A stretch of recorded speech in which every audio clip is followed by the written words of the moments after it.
Housing in London is in crisis, and that crisis is primarily a crisis of affordability. I know plenty of people who end up in prison because that's the safest place they can find. It's very difficult, and sometimes, you cook and you make sure that you eat less so that your child can eat, so you can afford to pay the rent. These issues are all too familiar to ordinary Londoners. But as the crisis spirals out of control, an increasing number of people are forced to live at the margins of legality.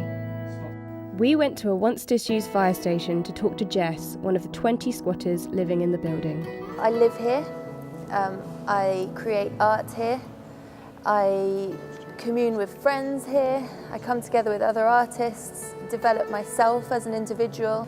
Previous to here, I was staying with friends, sleeping on sofas, having that horrible, awkward feeling like the prime thing that you've got to think about in the day is where you're going to sleep that night, and so you can't really get anything else done. Pressure for a solution is building as an increasing number of groups and organisations decide to take the matter into their own hands. When we discovered within Lewisham People Before Profit that the council was planning to sell off some houses at auction, we just thought this can't be right. One of the houses we refurbished ourselves. A family of 5 has moved into that.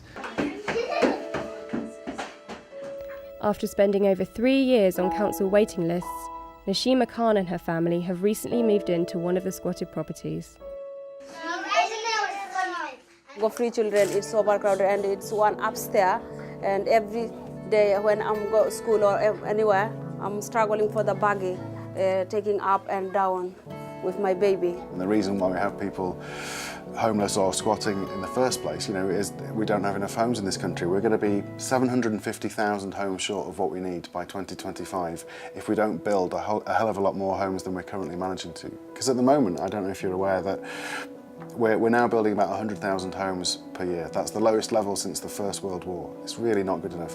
Property guardianship companies such as Camelot are seen by some as providing a legal alternative to sky-high London rents. We create houses and workspaces in otherwise unused buildings, but we prevent an extra alternative.